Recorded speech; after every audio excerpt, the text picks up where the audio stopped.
प्यारे बच्चों, सुप्रभात। आज हम करेंगे रघुवीर सहाय की कविता कैमरे में बंद अपाहिज का सार। तो देखें सार यहाँ से। अत्यंत साधारण और अनायासी प्रतीत होने वाली शैली में समाज की दारुण विडंबनाओं को पकड़ने की जो कला रघुवीर सहाय की कविताओं में मिलती है, उसका प्रतिनिधि उदाहरण है यहाँ प्रस्तुत कविता कैमरे में बंद अपाहिज, जो लोग भूल गए हैं, संग्रह से ली गई है। शारीरिक चुनौती को झेलते व्यक्ति यानी कि अपंग व्यक्ति से टेलीविज़न कैमरे के सामने किस तरह के सवाल पूछे जाएंगे और कार्यक्रम को सफल बनाने के लिए उससे कैसी भंगिमा की अपेक्षा की जाएगी, इसका लगभग सपाट तरीके से बयान करते हुए कवि ने एक तरह से पीड़ा के साथ दृश्य संचार माध्यम के संबंध को रेखांकित किया है। दृश्य संचार होता है टेलीविज़न। किसी की पीड़ा को बहुत बड़े दर्शक वर्ग के सामने पहुंचाने वाले व्यक्ति को उस पीड़ा के प्रति स्वयं संवेदनशील होने और दूसरों को संवेदनशील बनाने का दावेदार होना चाहिए। लेकिन विडंबना यह है कि आप जब पीड़ा को पर्दे पर उभारने का प्रयास करते हैं, तब कारोबारी दबाव के कारण या दबाव के तहत आपका रवैया संवेदनहीन हो जाता है। सहाय जी की यह कविता टेलीविज़न स्टूडियो के भीतर की दुनिया को उभारती जरूर है, लेकिन यह आवश्यक नहीं है कि इसे सिर्फ टेलीविज़न माध्यम से जोड़कर देखा जाए। अपनी व्यंजना में यह कविता हर ऐसे व्यक्ति की ओर इशारा करती है जो दुख दर्द यात्रा वेदना को बेचना चाहता है। इस कविता को शारीरिक चुनौती झेलते लोगों के प्रति संवेदनशील नज़रिया अपनाने के लिए प्रेरित पाठ के रूप में भी देखा जा सकता है। इसके लिए कवि ने दुर्संवेदनहीनता को रेखांकित करने का तरीका अपनाया है। वह दिखलाता है कि किस तरह करुणा जगाने के मकसद से शुरू हुआ कार्यक्रम क्रूर बन जाता है। क्रूर होता है निष्ठुर और करुणा होता है दया। किसी भी अपाहिज व्यक्ति के प्रति दूसरों के मन में करुणा पैदा करना, दया, सहानुभूति पैदा करना जो है इसका उद्देश्य है। रघुवीर सहाय एक ऐसे कवि हुए हैं जिनका मुख्य जो काम है पत्रकारिता रहा है। ये पेशे से एक पत्रकार थे। इन्होंने पत्रकारिता करने के साथ साथ साहित्य में भी जो है लेखन किया है। इनका जन्म 1929 को लखनऊ उत्तर प्रदेश में हुआ। 1929 लखनऊ उत्तर प्रदेश में हुआ। मुख्य रचनाएं हैं अगेय द्वारा संपादित दूसरा सप्तक 1951 में, आरंभिक कविताएं, महत्वपूर्ण काव्य संकलन सीढ़ियों पर धूप में, आत्महत्या के विरुद्ध, हंसो हंसो जल्दी हंसो, पत्रकारिता, ऑल इंडिया रेडियो के हिंदी समाचार विभाग से संबद्ध रहे, फिर हैदराबाद से निकलने वाली पत्रिका कल्पना और उसके बाद दैनिक नवभारत टाइम्स तथा दिनमान से संबद्ध रहे। सम्मान मिले, साहित्य अकादमी पुरस्कार 1984 मिला। सन 1990 में इनका दिल्ली में निधन हो गया। इन्होंने जो है 1955 से 70 के आसपास जो समकालीन हिंदी साहित्य की जो काव्यधारा रही है, समकालीन हिंदी साहित्य में जो कविताएं लिखी गई हैं हिंदी कविता, उसका संवेदनशील नागर चेहरा जो ये कहलाते हैं। संवेदनशील नागर चेहरा इनको कहा जाता है। ये पेशे से पत्रकार थे। इन्होंने पत्रकार रहते हुए आसान भाषा, आसान शब्दावली का प्रयोग जो अपनी कविताओं में किया है। अपनी कविताओं के माध्यम से लोगों को जो है अच्छा संदेश देने का काम किया है। इनकी जो कविता है रामदास, वो काफ़ी प्रसिद्ध रही है। महत्वपूर्ण कविता जो है इनकी रही है रामदास के नाम से जो है।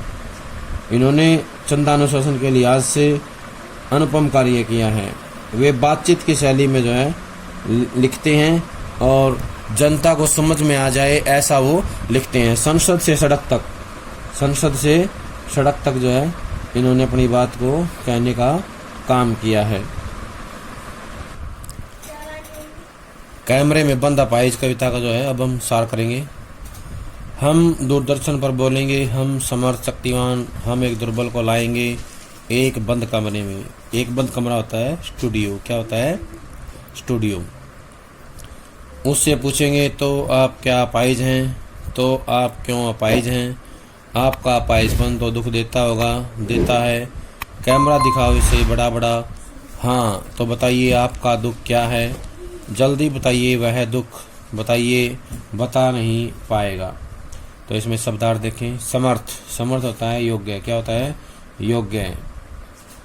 शक्तिवान होता है ताकतवर, शक्तिशाली।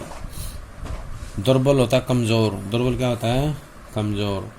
अपाहिज होता है विकलांग व्यक्ति। क्या होता है अपाहिज? विकलांग व्यक्ति। विकलांग को बोलते हैं अपाहिज। अपाहिजपन होता है विकलांगता। अपाहिजपन क्या होता है? विकलांगता। अब इसकी व्याख्या देखें। हम दूरदर्शन पर बोलेंगे, हम समर्थ शक्तिवान। वो कहता है कि दूरदर्शन के जो कर्मचारी हैं, दूरदर्शन कर्मी जो हैं, वो कहते हैं कि हम समर्थ हैं। क्या हैं हम समर्थ हैं, हम योग्य हैं और शक्तिशाली हैं, ताकतवर हैं। हम क्या हैं? समर्थ यानी योग्य और शक्तिशाली हैं, क्योंकि वे ऐसा इसलिए कहते हैं कि अपनी बात को सब लोगों तक पहुंचाने में समर्थ हैं। समर्थ मतलब क्या होता है? इस योग्य हैं, इस लायक हैं कि अपनी बात को बहुत सारी जनता के सामने पहुंचाने में योग्य हैं। दूरदर्शन का एक संचालक अपने साथियों से कहता है कि हम स्टूडियो के बंद कमरे में एक कमजोर आदमी को लेके आएंगे। किसको लेके आएंगे? एक कमजोर आदमी को, मजबूर आदमी को या लाचार व्यक्ति को लेके आएंगे और उसे जो है अपने स्टूडियो में लाकर उससे सवाल जवाब करेंगे, प्रश्न पूछेंगे। क्या करेंगे? एक दुर्बल व्यक्ति को लेके आएंगे, कमजोर आदमी को लेके आएंगे अपने स्टूडियो में और उससे जो है प्रश्न पूछेंगे, उससे बातचीत करेंगे, उसे कहेंगे। वह व्यक्ति एक विकलांग होगा या कमजोर व्यक्ति होगा जो अपनी आजीविका नहीं चला सकता, यानी अपना काम नहीं कर सकता है। बंद कमरे में उससे प्रश्न पूछेंगे। उससे पूछा जाएगा कि आप विकलांग हैं, आप जो है अपंग हैं, तो आप क्यों अपंग हैं? अपाहिज हैं मतलब क्यों अपंग हैं, क्यों विकलांग हैं? आप विकलांग हैं तो क्यों हैं, क्या कारण है?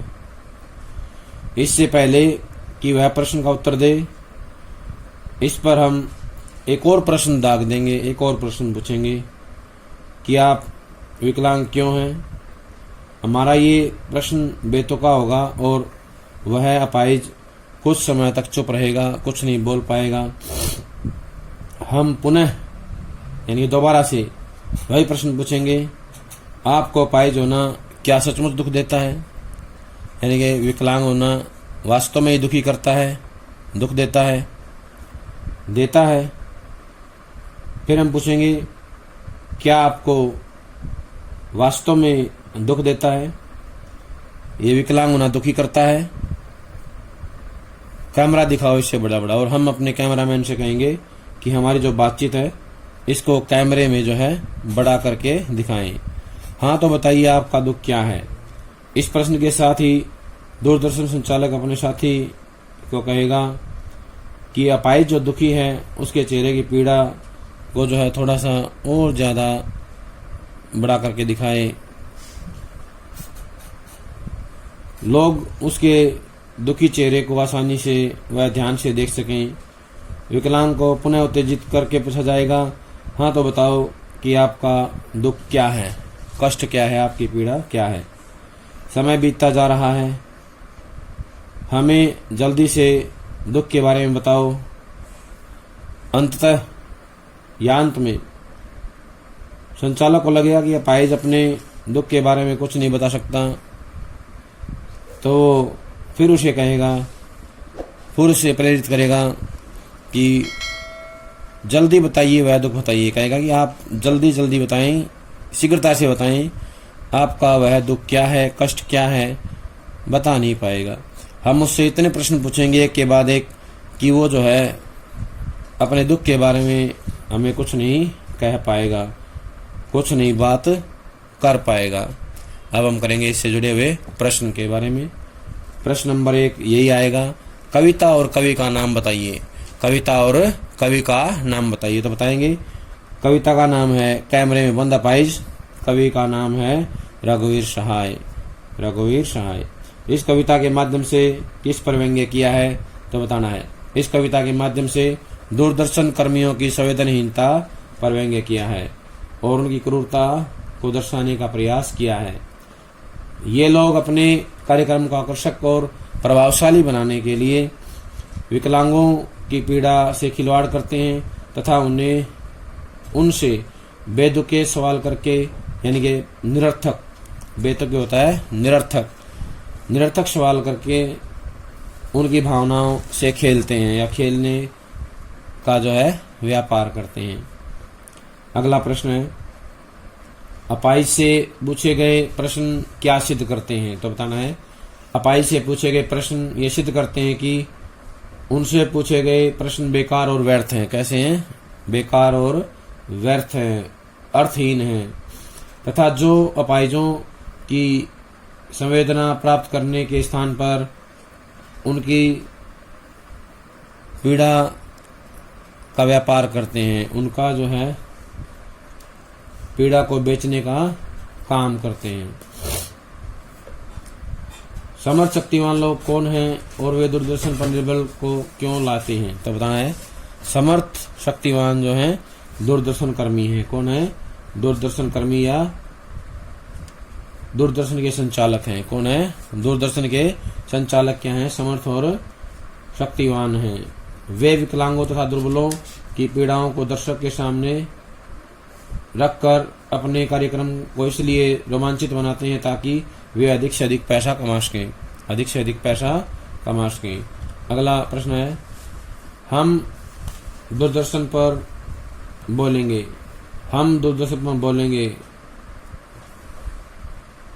ये कौन है और क्या बोलेंगे बताना है। हम दूरदर्शन बोलेंगे, इसमें दूरदर्शन के संचालक के बारे में बताया गया है।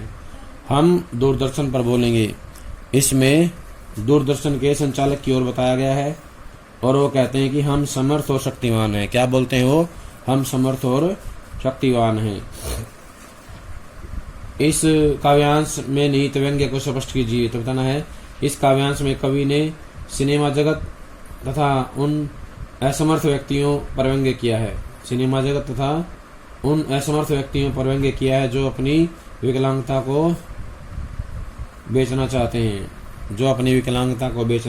चाहते हैं। हम कैमरे के सामने अपाहिज से क्या प्रश्न पूछेंगे तो बताना है। हम पूछेंगे, आप क्यों अपाहिज हैं? क्या आपका अपाहिजपन आपको दुख देता है? इस प्रकार के प्रश्न पूछे जाएंगे। अपाहिज क्या नहीं बता पाएगा तो बताना है। अपाहिज व्यक्ति अपने दुख को नहीं बता पाएगा। क्या नहीं बता पाएगा? अपने दुख के बारे में नहीं बता पाएगा। इसका काव्य सौंदर्य देखें। पहला आएगा, खड़ी बोली का प्रयोग किया गया है। इसमें किसका है? खड़ी बोली का प्रयोग किया गया है। संस्कृत के तत्सम शब्दों का भी प्रयोग इस काव्यांश में किया गया है। अनुप्रास, पदमैत्री, स्वरमैत्री तथा प्रश्न अलंकारों का प्रयोग किया गया है। अनुप्रास, पदमैत्री, स्वरमैत्री और प्रश्न अलंकारों का प्रयोग किया गया है। मुक्तक छंद का प्रयोग है। बिंब योजना अत्यंत सार्थक है। बिंब योजना अत्यंत सार्थक जो है। कवि ने इस काव्यांश में शारीरिक रूप से दुर्बल व्यक्ति के प्रति संवेदना व्यक्त की है। क्या है? शारीरिक रूप से दुर्बल व्यक्ति के प्रति संवेदना व्यक्त की है। प्यारे बच्चों, ये थी हमारी कविता कैमरे में बंद अपाहिज की व्याख्या। दूसरे पदों की व्याख्या आती है, उससे पहले इसको याद कर लें। सभी का बहुत बहुत धन्यवाद।